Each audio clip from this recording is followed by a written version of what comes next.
Hello and welcome to DETV News. I'm Lauren Wilson. We begin today with an update about the story about the incident involving Delaware State University's women's lacrosse team and the traffic stop that led to allegations of racial profiling. Liberty County Sheriff William Bowman held a press conference to address the incident where deputies stopped and searched the team's bus for drugs and contraband while traveling through Georgia. In the press conference, Bowman denied allegations about racial profiling after the bus was stopped for an initial traffic violation. We were not aware that this stop was received as a racial profiling. Although I do not believe any racial profiling took place based on the information I currently have. University President Dr. Tony Allen released a statement following that press conference. The university president acknowledged Bowman's remarks about the concerns African Americans have regarding traffic stops with police, but said, quoting now, his public statement and the released body camera footage raises more questions than answers. No personal items on the bus or person were searched. Dr. Allen said the players' personal items were searched according to the body cam footage, and even a graduation gift was cut open.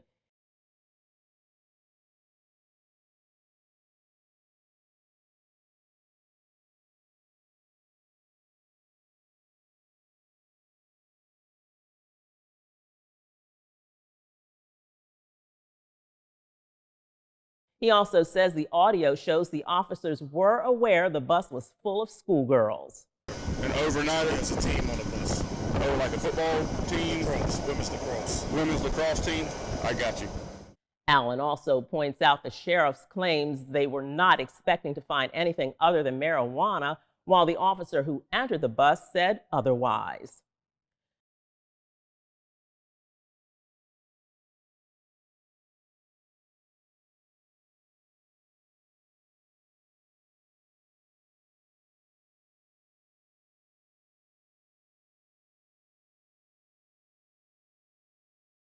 We will continue to follow this story as it develops.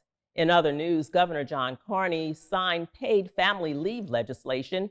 DETV's Kaylin Pride has more on that story.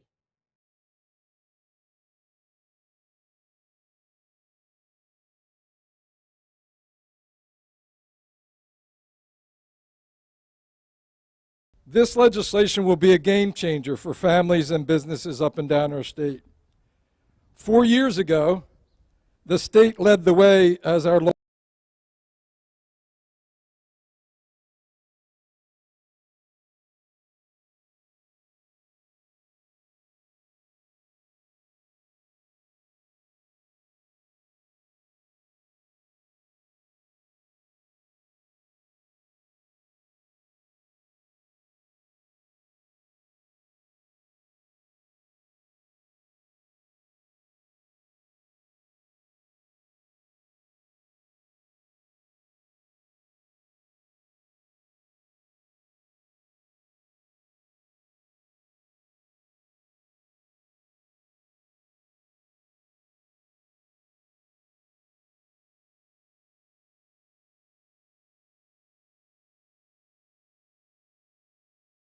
The Department of Education is finalizing a registry that will allow childcare workers in Delaware to apply for direct financial relief they were promised 6 months ago. It was originally announced by Governor John Carney and the Department of Education that workers could expect direct payments of up to $1,500, but now they may not be getting as much as they initially anticipated. That because the number of workers is greater than the Department of Education's initial expectations. It all adds up to reducing the payments to $1,000, and the payments will also be considered taxable income.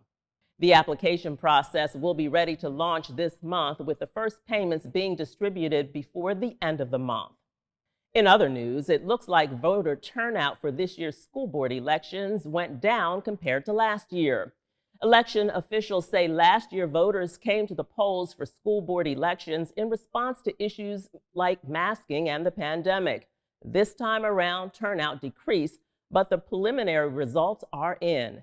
Vic Leonard Sr. was declared the winner for the Red Clay Consolidated School District. For the Colonial School District, Christine Smith was the winner for District B, and Keenan Dorsey for District E.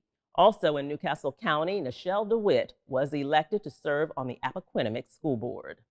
Looking for something to do in Delaware? Well, how about taking a tour of Winterthur's new Jackie Kennedy exhibit? The exhibit is ready and now open for people of all ages to come and see. The Jacqueline Kennedy and Henry Francis DuPont From Winterthur to the White House is a behind-the-scenes story of the $2 million White House restoration project. The then First Lady spearheaded the project with the help of DuPont from 1961 to 1962. Governor Carney recently toured the exhibit while it was under construction.